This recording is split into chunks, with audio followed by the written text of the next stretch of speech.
गोपा पार्वती। अब विचार तो करो, उनके ही बच्चों नहीं हुए, उन्हें मेल से बना बनो के खड़ो कियो और वो तुम्हें बच्चा कैसे दे देगी। पर आते हैं मांगते हैं तो गोरी से भी मांगते हैं, भैरू बाबा के पास भी जाते हैं। अच्छा ये बताओ, अपनी गाय बकरी कभी भैरू जी के जाती है? आपके गांव की सुअर कुतिया कभी भैरू जी के जाती है? छिपकली की भैरू जी के जाती है? मुर्गी बकरी भैरू जी के जाती है? प्रार्थना करती है? उनके तो बिना प्रार्थना से लाइन के लाइन बच्चे हो जाते हैं और हम ऐसे अभागे हैं कि बिना प्रार्थना किए हमारे बच्चे ही नहीं होते। ये हमारी बहुत बड़ी भूल है। अरे बच्चा होना होगा तो होगा, एक सिस्टम है, प्रकृति का नियम है, उसमें क्या आप प्रार्थना करेंगे? अरे प्रार्थना नहीं करने की जरूरत है। प्रार्थना करो भी तो ये करो कि सदगति दे, सद्बुद्धि दे, सद्विचार दे। पर हम ऐसे बावड़े होकर जा रहे हैं, नंगे पैर जा रहे हैं। अच्छा ये बताओ, आपका बच्चा अगर 10 दिन नंगा पैर रह जाए तो आपको खुशी लगेगी कि दुख लगेगा? दुख लगेगा ना। तो जिसको आप जगदम्बा मानती हो, जिसको आप परम पिता मानते हो, जिसको आप अपना इष्ट मानते हो, जिसको आपका कुल देवता मानते हो, तो वो आपको नंगा पैर कैसे खुश होगा? ये आपकी भक्ति नहीं है, ये हमारे मनोमुखी भक्ति है।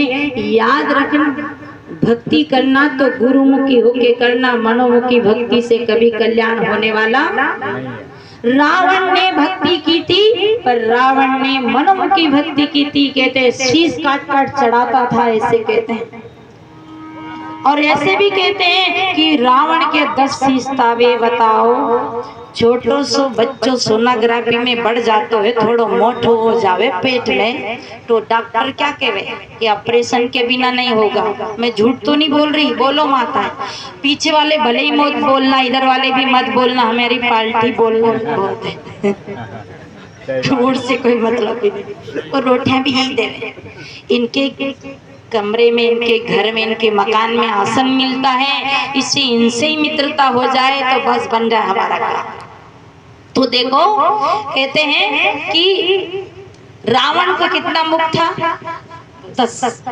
जब डॉक्टर थोड़ा सा बच्चा का वजन बढ़ जाता है और अनुभव से सोनोग्राफी में देख लेता है तो आपको पहले ही सूचित कर देता है कि ये बच्चा ऑपरेशन से होगा।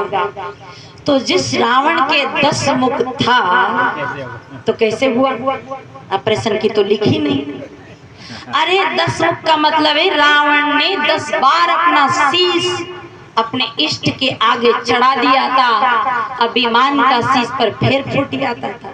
अपन भी बोलते ना, बंदो सन्मुख पार की, जोर से बोल लो ना। जब बोल ही रहे तो धीरे धीरे काहे बोलना। बंदो सन्मुख पार की, शीश भेंट धरू हाथ, वचन उचारो बंदगी सत्य प्रेम के साथ। अपन भी समर्पित होते हैं, तन मन चढ़ा देते हैं, पर फिर फूट आवे, फिर वे कोई अभिमानी हो जाए, बीड़ी छोड़ के चले जाएं, हुक्का छोड़ के चले जाएं, शराब छोड़ के चले जाए, गुरुजी लोग फेंका और फिर फूट आवे। क्योंकि वो इच्छा अभिमान का सिर फूट आता था, ऐसे रावण का सिर फूट आता था। ऐसा नहीं था कि 10 मुख वाला। और वो 10 वेद, 4 वेद, 6 शास्त्र, 18 पुराण, इसे 4 वेद 6 शास्त्र का मुख ज्ञाता था। कंठस्थ उसको ये विद्या याद थी, इसे उसके मुख लगा दिया और हम उसको ही सत्य मान लिया। थोड़ा विचार करो, क्योंकि हम जो भ्रम में पढ़ते हैं, अंधविश्वास में पढ़ते हैं, कहाँ कहाँ धोखा खाते हैं, और ज्यादातर हमारी माताएं ज्यादा धोखा खाती हैं।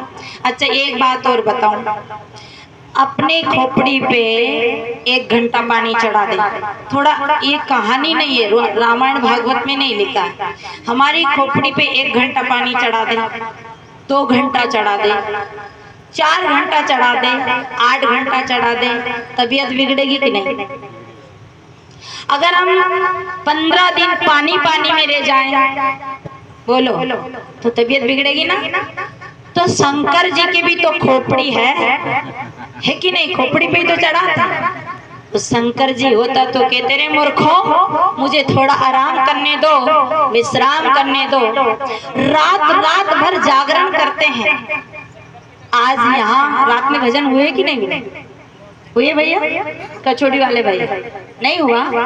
रात में भजन से डर डर के साधु दूर चले गए कि वहां तो भजन होंगे, नींद हराम हो जाएगी। आप विचार करो, आपको 24 घंटा तक हमारे देश के प्रधानमंत्री नरेंद्र मोदी जी के पास सब कुछ है, पर 6 घंटा की नींद ना हो तो आपका देश का प्रधानमंत्री आपके राज्य को ठीक ढंग से नहीं चला पाएगा।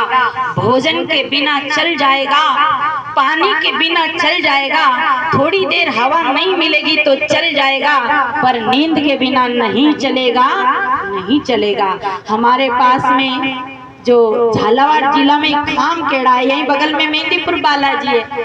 बेचारा बालाजी इतना परेशान कर रखा लोगों ने, क्या बताऊं, रात रात भर गाते हैं। मैं तो कहूं कि बालाजी आप जिंदे हो तो घोटा लेके आ जाओ और सबको सुला दो मूर्खों को, क्या करें, परंतु गा रहे हैं। अरे भजन की भी सीमा होती है। संतों ने भजन क्या बताया, ना कर से माला जपू, ना मुख से कहूँ राम, ना कर से माला जपूं, ना मुख से कहूँ राम, मेरा हरि मुझे भजे, मैं करूं विश्राम। माला फेरत जुग गया, गया न मन का फेर, कर का मन का डार दो मन की माला।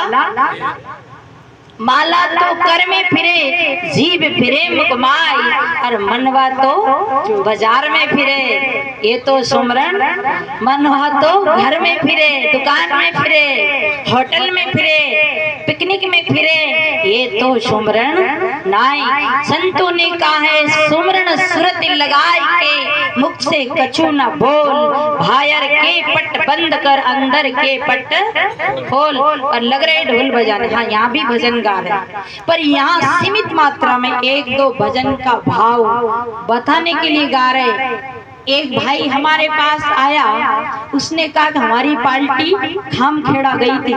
मैंने कहा देखो बताओ कैसे भजन गा रहे, तो नचैयो ले गए, नचैयो नाच। मैंने कहा रे भैया, हनुमान जी के कर्म फूट गए, बाल ब्रह्मचारी रहे, सेवक रहे, राम भक्त रहे, पर उन्हें नचैया तो कभी नहीं नचाया। ये तो हमारी पूरी रामायण नहीं बता रही कि नचैया नचाया, पर आज कल युग में